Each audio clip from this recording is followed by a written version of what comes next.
کو تیار نہیں ہوتا تو یہ دل زنگ آلود ہو گیا ہے. کیا کرے؟ فرمایا اس طرح کر، تو نہ صحیح معنوں میں توبہ کر، اللہ تیرے دل کے زنگ کو دور فرما دے گا. توبہ کی جائے، استغفار کی جائے، اللہ کے حضور حاضری دی جائے. جمعے میں بھی یہ کام ہو، فجر میں بھی یہ کام ہو، شب برات میں بھی یہ کام ہو، رمضان کی ہر رات میں یہ کام ہو، اور میں کہتا ہوں ہر روز یہ کام ہو. سونے سے پہلے ہر روز مالک کی بارگاہ میں توبہ ہو. صبح اٹھتے ہی رشتہ استغفار کا ہو. نبی پاک علیہ الصلوۃ والسلام نے ایک بات کہہ کے ہمارے لیے اس بات کو اتنا محبوب کر دیا ہے. محبوب فرماتے ہیں سنو لوگو، میں دن میں 100 بار اپنے رب کی بارگاہ میں استغفار کرتا ہوں.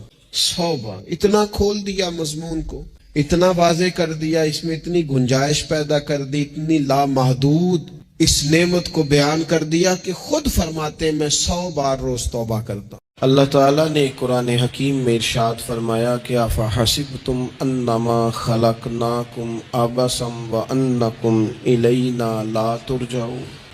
فرمایا کیا تم یہ گمان کرتے ہو کہ ہم نے تمہیں بیکار پیدا کیا ہے، اور کیا تم یہ سمجھتے ہو کہ تمہیں پلٹ کر ہماری طرف نہیں آنا؟ اللہ تبارک و تعالیٰ نے جو چیز بھی پیدا کی، جہاں بھی پیدا کی، بڑی حکمتوں کے تقاضوں کے تحت پیدا کی. میں کسی شخص سے بیزار نہیں ہو سکتا، کیونکہ ایک ذرہ بھی تو بیکار نہیں ہو سکتا. اللہ نے ہر چیز کو کمال حسن کے ساتھ دنیا میں پیدا کیا، اور انسان تو اشرف المخلوقات ہے. یہ تو اللہ تعالیٰ کی تخلیق کا شاہکار ہے. اللہ تعالیٰ نے اسے بڑی رعنائیوں کے ساتھ، بڑی حکمتوں کے ساتھ، بڑے کرم کے ساتھ پیدا فرمایا. اس کو اللہ تعالیٰ نے سمجھنے کی، بات کرنے کی، اپنا ما فی الضمیر کہہ دینے کی صلاحیت عطا فرمائی. مالک نے اسے عقل، شعور دیا، اور جو بڑی طاقتور مخلوق نظر آتی ہیں ان کو اللہ تعالیٰ نے انسان کے قبضے میں دے دیا. کتنا بڑا ہاتھی ہوتا ہے لیکن ایک چھوٹا سا بچہ اسے لیے پھرتا ہے. کتنا بڑا اونٹ ہے، کتنی طاقت رکھتا ہے، لیکن ایک چھوٹا سا بچہ اس کے ناک میں نکیل ڈالتا ہے اور اسے لے کے گھومتا ہے. اللہ تبارک و تعالیٰ نے اسے اشرف المخلوقات بنایا ہے. اتنے اتنے بڑے جہاز ایک انسان کے قبضے میں دے دیے ہیں. وہ جب چاہتا ہے جہاز اڑتا ہے، جب چاہتا ہے اسے زمین پہ اتار لیتا ہے. اللہ کی دی ہوئی طاقت سے ملکوں کو سر کرنا، بڑی بڑی ٹیکنالوجی کو ایجاد کرنا خدا نے اپنی توفیق سے اسے عطا کی. اور پھر اگر وہ مسلمان ہے، پھر اگر وہ حضور کا غلام ہے، تو پھر تو فرمایا کنتم خیر امت اخرجت للناس. انسان ساری مخلوق میں افضل ہیں، اور میرے محبوب کا کلمہ پڑھنے والے سارے انسانوں میں سب سے افضل ہیں. ان کو اللہ نے اور زیادہ فضیلتوں سے، برکتوں سے مالا مال کیا. یہ وہ مخلوق ہے، یہ وہ لوگ ہیں، یہ وہ امت ہے کہ جو صرف ارادہ کرتی ہے نیکی کا، کرتی نہیں. ارادہ کرتی ہے تو اللہ نیکی کرنے کا اجر عطا فرما بھی دیتا ہے. یہ ابھی پلان کرتی ہے کہ میں یہ کام کروں گا تو رب اس کا ثواب شروع بھی فرما دیتا ہے. لیکن پتہ نہیں کیا ہو گیا ہے لوگوں کو، نیکی کے ارادے کرنے چھوڑتے جا رہے ہیں، نیکی کی منصوبہ بندی کرنی چھوڑ دی ہے، خیر کے لیے پلان کرنا ہی چھوڑ دیا ہے. بہت سارا وقت بیکار گزرتا ہے، بہت سارا وقت چوراہے پہ گزر گیا، بہت سارا وقت گپوں میں گزر گیا. عمرے دراز مانگ کے لائے تھے 4 دن، 2 آرزو میں کٹ گئے، 2 انتظار میں. ایک ڈھیر سارا طبقہ ہے جس سے پوچھتے ہیں کیا کر رہے ہو، تو کہتے ہیں بس کچھ بھی نہیں، ٹائم پاس کر رہا ہوں. تو میں کہتا ہوں یار اتنا فالتو ٹائم کہاں سے آیا جسے پاس کرنا پڑا؟ میں بور ہو رہا ہوں. تو میں کہتا ہوں بور ہونے کے لیے وقت کہاں سے لیا آپ نے؟ آپ تو مسلمان ہیں، آپ کا تو وقت شریعت نے بڑا قیمتی کر دیا ہے. آپ تو 1 منٹ میں 3 بار سورہ اخلاص پڑھ سکتے ہیں. آپ کو تو ذرا سا وقت ملے تو آپ جا کے 2 رکعت نماز کی نیت باندھ سکتے ہیں. آپ کو تو تھوڑا سا وقت ملے تو آپ کے تو نبی پاک علیہ السلام نے یہاں تک ہماری تربیت کر دی. ہمارے حضور فرمانے لگے تم کانٹا اٹھا سکتے ہو نا گلی سے، تو وہی اٹھا دینا، اس پر بھی رب صدقے کا ثواب عطا کرے گا۔ تو یہاں تو کانٹوں سے بھری ہوئی گلیاں ہیں۔ میرے نبی پاک نے تو فرمایا تھا کسی مومن کو بس خوش کر دینا، وہ چاہے لمحے کے لیے ہی ہو، اس کے دل میں راحت ڈال دینا، اسے تسلی دے دینا، روتے ہوئے آنکھ آنسو پوچھ دینا، اس کو کہہ دینا میں تیرے ساتھ ہوں۔ فرمایا مومن کے دل میں تم نے خوشی داخل کر دی تو 60 سال نفل پڑھنے سے اللہ تمہیں زیادہ ثواب۔ یہ آپ دیکھیں حضرت خالد بن ولید کون ہے؟ کہنے لگے حضور میں تو بڑی شدت سے اسلام کے خلاف لڑتا تھا، میری غلطیاں بھی معاف ہو جائیں گی؟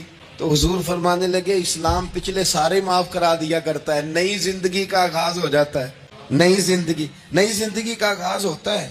حضور نے فرمایا جو رمضان میں عبادت کر لے نا، ایمان کے ساتھ رمضان میں عبادت کر لے، اللہ اس کے پچھلے سارے معاف فرما دیتا ہے۔ اب وہ نئی زندگی کا آغاز کرے۔ جس نے شب قدر پہ رو رو کے توبہ کی ہے وہ رمضان کے بعد کرپشن چھوڑ دے، جھوٹ چھوڑ دے، بددیانتی چھوڑ دے، دل دکھانا چھوڑ دے۔ جس نے رمضان میں روزے رکھے، تراویح پڑھی ہے، وہ نئی زندگی کا آغاز کرے۔ خدا کی رحمت سے گناہ معاف ہو گئے، اب وہ آگے بڑھے۔ نبی پاک علیہ السلام نے فرمایا جو اللہ کے گھر کا حج کار آیا وہ اس طرح ہے جس طرح آج ماں کے پیٹ سے پیدا ہوا ہے۔ اب نئی زندگی کا آغاز کرے، اب وہ اپنی عادات میں تبدیلی لائے، اب وہ بدل جائے۔ میں کس درد سے یہ بات آپ سے کروں کہ 50 لاکھ مسلمان ہر سال حج کرتا ہے، اگر 25 لاکھ کا کردار بھی ٹھیک ہو جائے تو سال کا 25 لاکھ با کردار مسلمان اگر دنیا کو دیا جائے تو بتائیے امت مسلمہ کا سر کتنا اونچا ہوگا۔ لیکن ہمارا حال وہی ہے کہ آج بھی کیتی جاندے ہو تے لہو بھی پیتی جاندے ہو، کھو کے مال یتیماں دا تے بھیج مسیتی جاندے ہو، پھٹ دلاں دے سیندے نہیں تے ٹوپیاں سیتی جاندے ہو، نفس تے چھری پھیر دے نہیں دمبے کیتی جاندے ہو، فرض پلائی بیٹھے ہو، نفلاں نیتی جاندے ہو، او دسو تے سی بلے شانو ایک ہی کیتی جاندے ہو۔ بات وہی ہے کہ کعبے گئے، مدینے گئے، کربلا گئے، جیسے گئے تھے گھوم پھر کے ویسے ہی آ گئے۔ کچھ تبدیلیاں اپنے مزاج میں لائیں، اپنی عادات میں لائیں۔ حضرت خالد بن ولید نے کہا حضور سارے گناہ معاف ہو گئے؟ فرمایا ہو گئے۔ حضرت خالد بن ولید نے پھر اپنی تلوار تھامی اور جناب خالد بن ولید پھر اس طرح میدانوں میں نکلے کہ نبی پاک نے فرمایا اب یہ خالد نہیں، یہ تو سیف اللہ ہے، یہ تو اللہ کی تلوار بن گیا ہے۔ اس جذبے سے، شوق سے اپنے مزاج کو تبدیل کر کے اس طرح میدان میں آئے، فرمایا اب یہ اللہ کی تلوار ہے۔ پورا وجود زخمی کرایا اور ساری زندگی اسلام کی حمایت میں تلوار چلائی۔ ہم بدل سکتے ہیں، تبدیلی آ سکتی ہے، ہمیں بدل جانا چاہیے۔ بہلول دانا سے کہا تھا ہارون رشید نے کہ مجھے کوئی نصیحت کر دے، میں بادشاہ ہوں، سخت دل ہو جاتا ہے کئی دفعہ۔ تو حضرت بہلول دانا کہنے لگے میں کیا نصیحت کروں، آپ کا باپ کہاں ہے؟ کہنے لگے قبرستان میں۔ کہا ایک بڑا بھائی بھی تھا، بڑا پیار کرتا ہے، سنا آپ سے، کہاں ہے؟ کہا قبرستان میں۔ تو کہا وہ ایک چچا زاد بھی آپ کے ساتھ میں نے دیکھا ہے۔ کہا وہ بھی قبرستان میں۔ یاد کرانا شروع کیا حضرت بہلول نے، فرمایا وہ ننہال والے، ددہال والے، وہ ماموں، وہ چاچو کا سب قبروں میں۔ آخری جملہ کہا، فرمایا تیرا ایک پتر بھی تھا، چڑھتی جوانی تھی، قد اونچا تھا، رنگ گورا تھا۔ ہارون رشید رو پڑے، کہنے لگے حضور وہ بھی قبرستان میں۔ تو فرمایا جس نے اتنے جنازے پڑے ہوں اسے میں نصیحت کروں؟ تیرا کیا خیال ہے، تو نے نہیں جانا؟ یارو ہم نے اپنے کئی کلاس فیلوں کے جنازے پڑھے ہیں، بڑا پیار تھا میرا اپنی دادی کے ساتھ، تو 97 میں وہ انتقال کر گئیں۔ دادا ابو چلے گئے، اماں جی چلی گئیں، ابا جی چلے گئے، نانا چلے گئے، پھپھا چلے گئے، دوست چلے گئے۔ یہاں پچھلے سال کئی سنگی تھے، اس سال نظر نہیں آتے، رخصت ہو گئے۔ او سنگیو یہ تو ساری تیاری ہے، ہم نے بدلنا کب ہے؟ اب تو ہمارا بڑھاپا آنے کو ہے، اب تو بال سفید ہونے کو۔ تبدیلی کس وقت؟ اللہ تعالیٰ نے قرآن مجید فرقان حمید کے اندر فرمایا اللہ ولی الذین آمنوا یخرجہم من الظلمات الی النور۔ اللہ مومنوں کا ولی ہے، وہ انہیں اندھیروں سے نور کی طرف نکالتا ہے، وہ رستہ دکھاتا ہے۔ بار بار راہ کھلتی ہے ہمارے سامنے، پر ہم قبول کرنے کو تیار نہیں ہوتے۔ کچھ تبدیلی اب آ جائے، کچھ زبان میں مٹھاس آ جائے، کچھ ہمارے عمل میں پختگی آ جائے، ہم نہ بہت سارے کام لوگوں کو دیکھ کر کرتے ہیں، اس سے تھوڑی جان چھڑائی جائے۔ کچھ اپنے اندر جو قباہتیں ہیں، کچھ اپنے ساتھ جنگ کی جائے۔ نبی پاک علیہ السلام نے فرمایا افضل جہاد اپنے نفس سے لڑائی کرنا ہے، اپنے آپ کے ساتھ کچھ جد و جہد کی جائے، کچھ اپنے خلاف بھی چلا جائے۔ ساری زندگی دوسروں سے لڑتے، دوسروں پر اپنی غلطیوں کا بوجھ ڈالتے گزر گئی، کچھ اپنے نفس پر بھی۔ حضرت باعزید بستامی سے کسی نے کہا حضور میں نے اللہ تک جانا ہے، رستہ بتا دیں۔ فرمایا 2 قدم کا رستہ ہے۔ فرمایا 1 قدم اپنے نفس کی خواہش پہ رکھ لے تو دوسرا قدم تیرا رب تک پہنچ جائے گا۔ تو اپنے آپ کو کنٹرول نہیں نہ کرتا، اپنے آپ سے تو لڑ پہلے۔ اقبال کہتے ہیں ڈھونڈتا پھرتا ہوں اے اقبال اپنے آپ کو، آپ ہی گویا مسافر آپ ہی منزل ہوں میں۔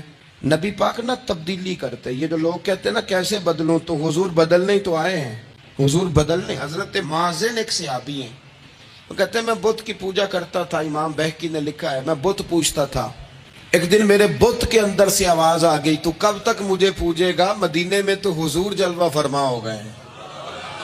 کہتے ہیں 2 دفعہ 3 دفعہ بت مجھے پیغام دے رہا ہے کہ حضور کی طرف جاؤ۔ بت کہتے ہیں میں وہاں سے چلا، حضور کی بارگاہ میں پہنچا تو نبی پاک علیہ السلام کی خدمت میں حاضر ہو کے میں نے عرض کی یا رسول اللہ کمال ہو گئی، لوگ بتوں کو پوجتے ہیں اور میرا بت کہہ رہا تھا جا کے حضور کا کلمہ پڑھ دے۔ او سکیاں کھجوراں اگا جام دے تے پتھراں تو کلمہ پڑھا جام دے۔ فرمایا وہ انہوں نے مجھے بت نے بھیجا ہے۔ حضرت مازن کہتے ہیں حضور کی بارگاہ میں آیا، نبی پاک نے کلمہ پڑھایا تو میں نے عرض کی حضور میرے اندر کچھ قباہتیں بھی ہیں، کسی کی چیز دیکھ کے میرا جی للچا جاتا ہے، میں چوری کر لیتا ہوں، بدکاری کا بھی مزاج ہے، شراب نوشی بھی ہو جاتی ہے۔ کہتے ہیں حضور نے میرے سینے پہ ہاتھ رکھا، میرے لیے دعا کر دی۔ آپ فرماتے ہیں گردن اونچی تھی کبھی نیچی نہیں ہوئی تھی، پر وہ کلمے کی کیا برکت آئی کہ ایسا سر جھکا کہ وہ جھکا ہی رہا، ایسی تبدیلی آئی کہ آ گئی، نفرت ہو گئی۔ کہتے ہیں حرام مال آتا ہے تو میری طبیعت پہ بوجھ بن جاتا ہے۔ میں اکثر دوستوں سے کہتا ہوں کہ ہمارے ہاں لوگوں کا عجیب مزاج ہے،